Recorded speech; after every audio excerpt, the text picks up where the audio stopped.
Hi everyone, James Blacklaw's JB Commercial Finance. It is Wednesday the 7th of April.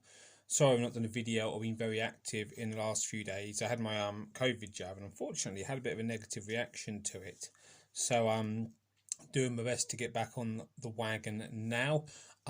Yesterday the big news in my world is that the new government-backed recovery loan scheme launched. As typically with government schemes, the full details were only actually announced yesterday. I've done previous videos and posts on social media about what we knew up to that point, but there's been a lot of new information also released yesterday.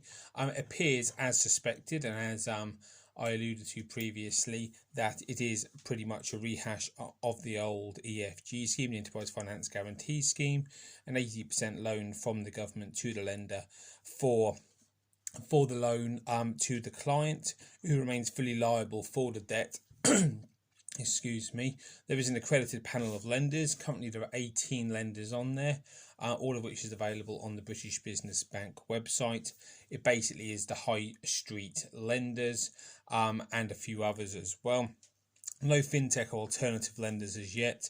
I know a lot of them are trying to get on the panel, but they've got to clear CBILS out of the way first. So I suspect, bearing in mind the scheme is open to the end of the year, that there will be an awful lot of lenders added to this panel. Same with CBILS, where I think there were 20 something initially added, and then it went up to over 100 by the time the CBILS actually finished. The maximum interest rate that can be charged under this scheme is 14.99%. Seems a little bit on the high side, to be perfectly honest, but that's the legal maximum that can be charged. You can apply for the scheme if you've got a bounce back loan or a CBILS loan already, which you already knew. The other stuff about how long you can apply for is all there, was all in previous groups. So we knew all about that. You do need to evidence you're a viable business, and this is something which I think is going to be the main sticking point for an awful lot of people here. You have to prove you've been affected by COVID, but also show that you're viable now and viable going forward. A lot of people, how are they going to be able to do that? There's a list of what supporting documentation may be required, and it details here management accounts, business plan, historic accounts, and details of business assets. Now, each bank is going to interpret this their own individual way, and I suspect that the high street bank is going to interpret it in quite a forceful way to prove that you are indeed a viable business. So I see this is the main sticking point for a lot of people.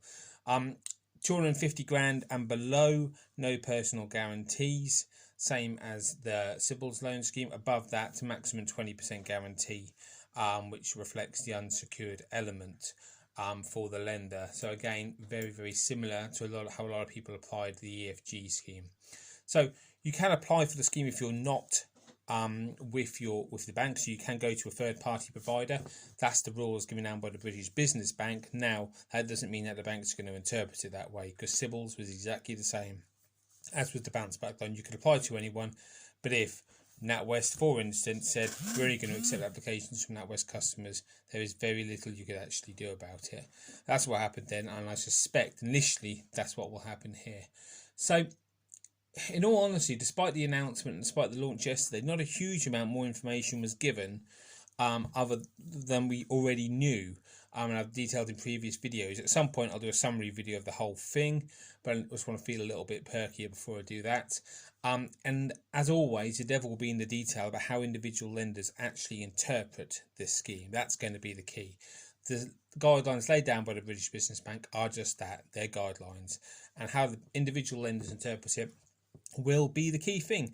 And as before with the previous schemes, I'll keep as many people up to date as much as I possibly can. Hopefully that's helpful. Any questions, please fire them my way. Take care, everyone.